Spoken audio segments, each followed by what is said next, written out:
I knew from day one who I am playing, working with, I am dealing with, and in what environment, legally speaking, politically speaking. I took the Prime Minister to court, and it's not a Prime Minister in a country that is ruled by law. It's a Prime Minister who rules his own country for almost 30 years. So I knew exactly, and I know exactly who I am dealing with. But what comes out of me every day for the past year now, walking, going to court, the lower court, the appeal court, the Supreme Court, I lost at every court, every level. But every step of that legal system that I step onto, to me, is the eye-opening for the Cambodian people, for the world to say to the Prime Minister, this is not a court of justice. This is a court of injustice. Let's repair it. People give me feedback all the time. Go to jail, don't go to jail. You're going to lose your career, you're going to lose your seat in parliament.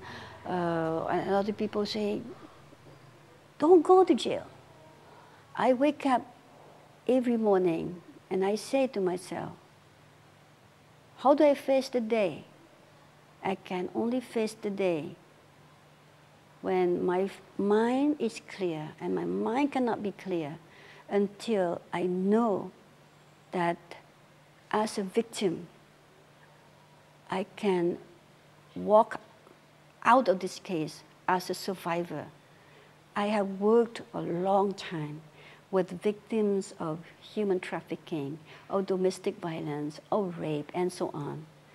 And I don't want to remain as a victim. I want to come out as a survivor. Therefore, my stance remains the same. I will walk to prison, but I will not pay the fine because I have not committed any crime. It's like saying to a victim of rape, she's totally naked, penetrated inside out, and the law says to you, to her, pay the fine. You have taken everything that I have as a victim. What else do you want me to pay with? How do you want me to pay with? I can only pay when my conscience tells me to pay.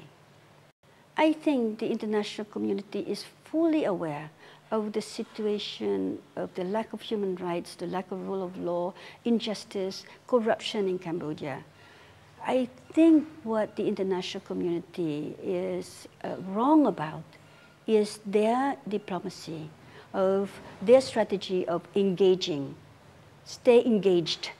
By staying engaged, yes, it's not wrong diplomacy, but staying engaged by being complacent, that is totally wrong, morally wrong, and is not the world community is a part of keeping status quo of those who are in power and want to remain in power, and that is morally wrong.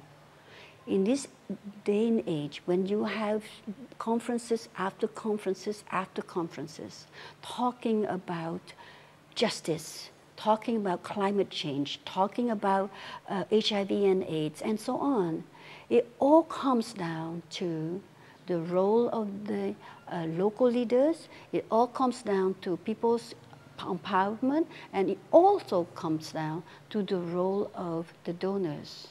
And the role of the donors, you can either go for a more engaging, and when you say engaging, you have to engage the people as well. The people must be able to speak out. And when, for example, in Cambodia, the voice of human rights defenders are being shut, and on the same day that I am being trialed, and then given a verdict, a guilty verdict, donors next door, the same day, same hour, are providing $1.2 billion to the government that is ruling Cambodia with so much corruption.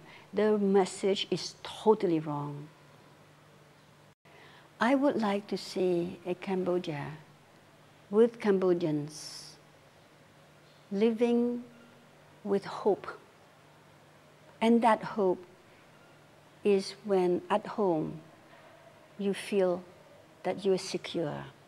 And that security for the 4 billion Cambodians who live below poverty line, that hope comes when they can see that tomorrow their children can go to school, are not hungry, are fed, and they have land.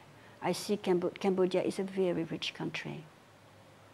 I see smiles, and I want to see that smile, the green rice fields go on forever, as strawberry fields forever.